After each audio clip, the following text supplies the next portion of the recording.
আসসালামু আলাইকুম। উপস্থিত ছাত্রছাত্রী, তরুণ তরুণী, নারী ও পুরুষ সকল নাগরিককে আমার সালাম ও শুভেচ্ছা জানাচ্ছি। আমি গভীর শ্রদ্ধার সাথে স্মরণ করছি ফেসিবাদের বিরুদ্ধে দীর্ঘ লড়াইয়ের সকল যোদ্ধাদের।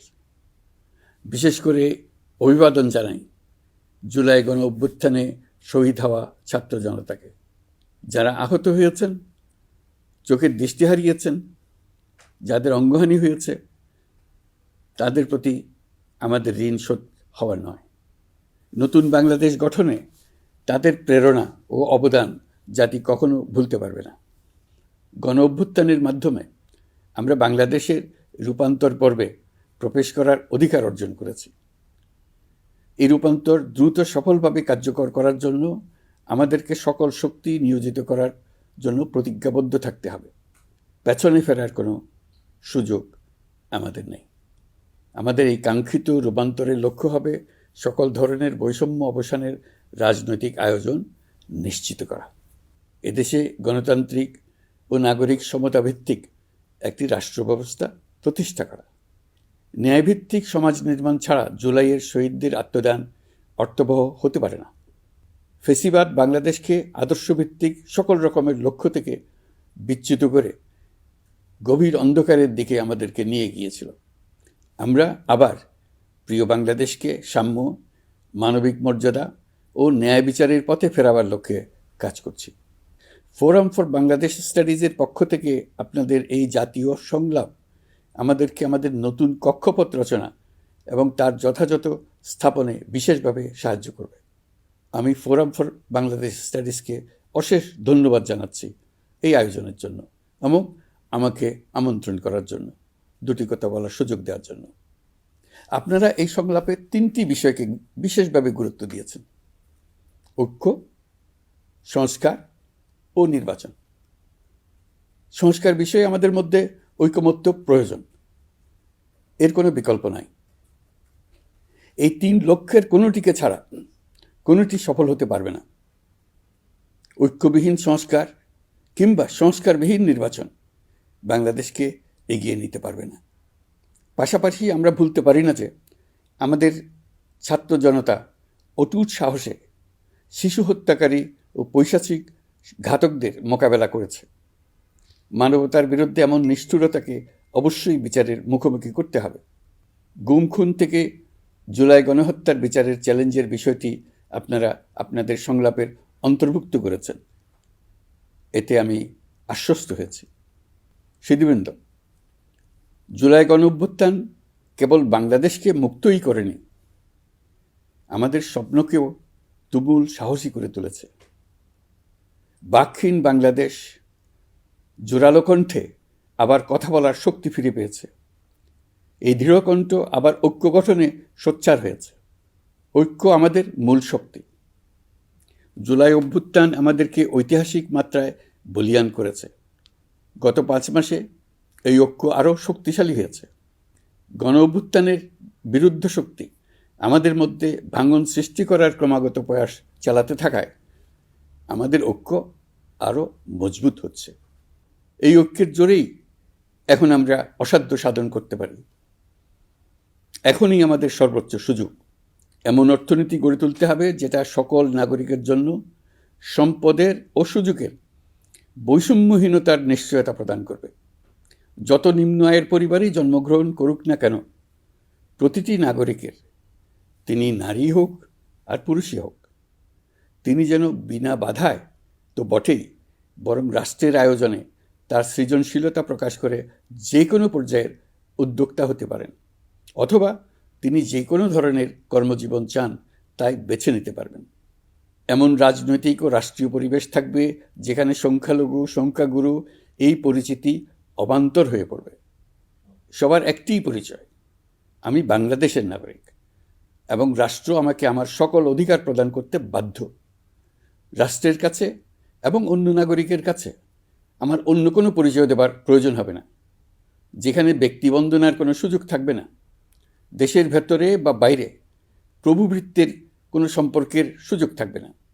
আমরা বাংলাদেশের নাগরিক হবার সুবাদে হব বিশ্ব নাগরিক। দেশের মঙ্গল সাধন করা যেমন হবে আমাদের নাগরিক দায়িত্ব, তেমনি বিশ্বের মঙ্গল সাধন করাও আমাদের কর্তব্য। এই দায়িত্ব আমরা সমানভাবে পালন করব। আমাদের তরুণ তরুণীরা দ্রুত এই দুই দায়িত্ব সমানভাবে পালন করার জন্য প্রস্তুতি নেবে। প্রিয় সহনাগরিকবৃন্দ, স্বাধীনতার পর অর্ধ শতাব্দী অতিক্রম করে আমরা এক ঐতিহাসিক আত্মত্যাগের বিনিময়ে এক অপূর্ব সুযোগের মুহূর্ত সৃষ্টি করেছি। এই সুযোগ যদি আমরা গ্রহণ করতে অনিচ্ছুক হই কিংবা অপারগ হই, তাহলে বাংলাদেশের ভবিষ্যতের কোনো প্রজন্ম আমাদের ক্ষমা করবে না। আজকের সংলাপের মূল লক্ষ্য হল সবার পক্ষ থেকে সর্বোচ্চ কণ্ঠে ঘোষণা দেওয়া যে আমরা এই সুযোগ কিছুতেই হাতছাড়া হতে দেব না। আমরা একতাবদ্ধভাবে এই সুযোগের প্রতিটি মুহূর্ত সর্বোত্তম কাজে লাগাব। সংস্কারের যে মহান দায়িত্ব ঐতিহাসিক কারণে আমাদের কাছে এসে গেছে, এই দায়িত্ব আমাদের প্রত্যেককে, প্রতি নাগরিককে, রাজনৈতিক দলকে, প্রতিটি সামাজিক, অর্থনৈতিক, ব্যবসায়িক এবং ধর্মীয় জনগোষ্ঠীর প্রত্যেককে দৃঢ়তার সঙ্গে সংস্কারের মহাযজ্ঞে আনন্দের সঙ্গে ঝাঁপিয়ে পড়তে হবে। আজকে আপনাদের সংলাপে ঘোষণা দিন কে কিভাবে এই মহাগৌরবের দায়িত্ব পালন করবেন। সংস্কার ও নির্বাচনের প্রস্তুতি একই সঙ্গে চলতে থাকবে। নির্বাচনের প্রস্তুতির কাজ মূলত নির্বাচন কমিশনের। নাগরিকদের নির্বাচনের তারিখ না পাওয়া পর্যন্ত এই প্রক্রিয়ায় সময় দিতে হয় না। কিন্তু সংস্কারের কাজে সকল নাগরিককে অংশগ্রহণ করতে হবে। যারা ভোটার তারা তো অংশগ্রহণ করবেনই, তার সঙ্গে যারা ভবিষ্যতে ভোটার হবেন তারাও সর্বাত্মকভাবে সংস্কারের কাজে নিজেদেরকে নিয়োজিত করুন। সংস্কারের কাজটা নাগরিকদের জন্য সহজ করতে আমরা 15টি সংস্কার কমিশন গঠন করে দিয়েছিলাম। তাদের প্রতিবেদন আমরা জানুয়ারি মাসে পেয়ে যাব।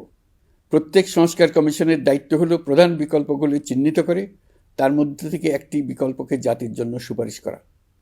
যার যার ক্ষেত্রে সংস্কারের মাধ্যমে ভবিষ্যৎ কিভাবে রচিত হবে তা বিভিন্ন পক্ষের মতামত নিয়ে সুপারিশমালা তৈরি করে দেওয়া, নাগরিকের পক্ষে মতামত স্থির করা সহজ করে দেওয়া। তবে কমিশনের প্রতিবেদনের সুপারিশ করলেই আপনাকে তা মেনে নিতে হবে এমন কোনো কথা নেই। এই জন্য সর্বশেষ পর্যায়ে জাতীয় ঐকমত্য গঠন কমিশন গঠন করা হয়েছে। যেমন একটা উদাহরণ দেই, কোন বয়সে একজন নাগরিক ভোটার হতে পারবেন তার জন্য নানা দেশে নানা বয়স নির্ধারণ করা আছে। নির্বাচন সংস্কার কমিশন নিশ্চয়ই এরকম একটা বয়স সুপারিশ করবে। সেই বয়স আমার পছন্দ হতেও পারে, নাও হতে পারে। ধরুন আমি তরুণদের তাড়াতাড়ি ভোটার করার পক্ষে। যে যত তরুণ, পরিবর্তনের প্রতি তার আগ্রহ তত বেশি। এই হলো আমার যুক্তি। তারুণ্য তাকে শক্তি যোগায়। তথ্য প্রযুক্তির সঙ্গে তার গভীর সখ্যতা তাকে এই শক্তি যোগায়। তরুণরা সংখ্যায়ও বেশি।